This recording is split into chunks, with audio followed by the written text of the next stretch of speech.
पूज्यपाद स्वामी जी महाराज ने आज साधन प्रकाश के अंतर्गत साधक वचन के साधनों का वर्णन शुरू किया है, कल जारी रखेंगे।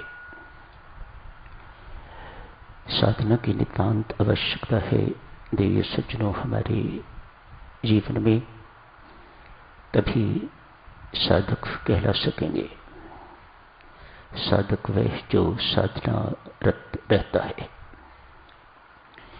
बीच में साधना छोड़ के व्यक्ति जो संसार में रम जाते हैं, प्रायः पतन को प्राप्त होते हैं। साधना कभी छोड़ने की चीज नहीं है। धन्य है साधकजनों वे जो यहां सत्संग के लिए आते हैं। मैं उन्हें साधक नहीं मानता, न ही उन्हें भाग्यवान ही मानता हूं जो समस्याएं सुलझाने के लिए आते हैं। समस्याएं परमेश्वर के आगे राम दरबार में रखना चाहते हैं, रोग दूर करवाना चाहते हैं। वे सत्संगति के परम लाभ से वंचित ही रह जाते हैं। सत्संगति की आधी घड़ी सिमरन वर्ष 50। यदि किसी ने अंतर्मुखी होके साधना की है, सत्संगति की है, साधना की प्रेरणा कहां से मिलेगी? सत्संगति से। रोग तो डॉक्टर भी ठीक कर सकते हैं। सत्संग में आके भी यदि रोग ही ठीक करवाना हुआ, समस्याओं को ही सुलझाना हुआ, तो साधकजनों सत्संगति के लाभ से सदा सदा के लिए वंचित रह जाओगे। साधना बहुत उच्च चीज है और इसे करने की प्रेरणा मिलती है सत्संगति से। साधना क्या करेगी? आपके मन का पवित्रीकरण साधना से, चित्त का शुद्धिकरण साधना से। आप सबसे प्रेम करने योग्य हो जाओगे कब? साधना से। आप दूसरों को सुख बांटने योग्य हो जाओगे कब? साधना से। आप दूसरों की सेवा निष्काम भाव से करने योग्य हो जाओगे कब? जब साधना होगी। अपने मान बड़प्पन का त्याग करने योग्य हो जाओगे कब? जब साधना रत होगे। अभिमान शून्यता है साधना का लक्ष्य। अंतर्मुख हो जाना है साधना का लक्ष्य। अभिमान सबसे बड़ी बाधा है। अभिमान एवं अपनी समस्याएं, शरीर के रोग इत्यादि इत्यादि, ये जितनी भी समस्याएं हैं साधकजनों, अभिमान के अंतर्गत ये आपको अंतर्मुख नहीं होने देती। और बिना अंतर्मुख हुए पूजा अंतर्मुख करिए। स्वामी जी महाराज के शब्द सुनिए और उन पर आचरण कीजिएगा, जीवन में उतारिएगा। साधकजनों, ये अभिमान ही है और समस्याओं से अर्थात संसार से प्रीति ही है हमारी, जो हमें अंतर्मुख नहीं होने देती। सब कुछ तो अंतर जगत में है, बाह्य जगत में तो दुख ही दुख है।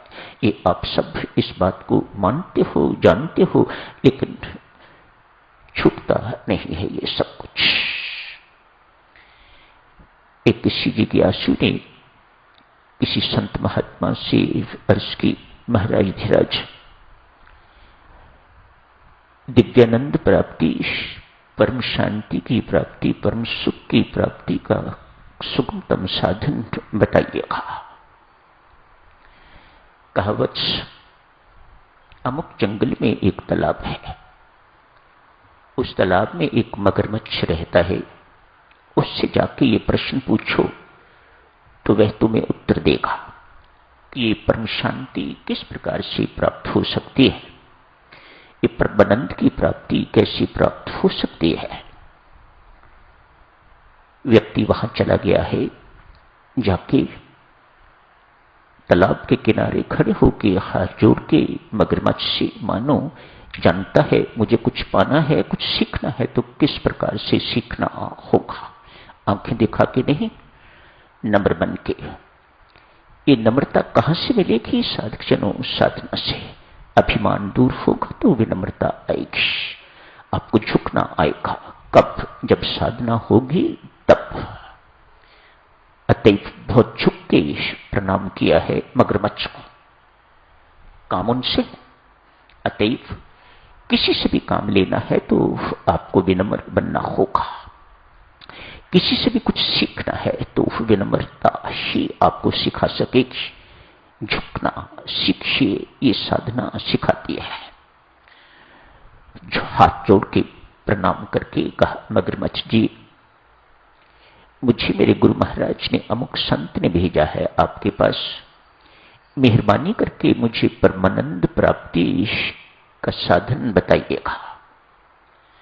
मगरमच्छ कहता है, युवकों, सब लोग सुनो, हम इस रोग की किसी को चिंता नहीं है।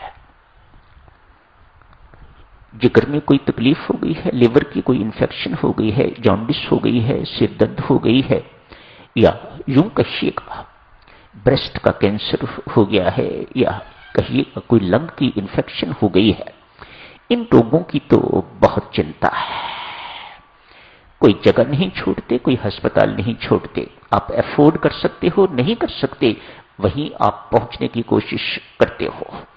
लेकिन ये रोग जो आपको अंतर्मुखी ही नहीं होने देता, ये रोग जो आपको चित्त की शांति लाभ नहीं होने देता, नित्य अशांत जीवन बना के रखने वाला है, इस रोग का क्यों नहीं कुछ सोचते?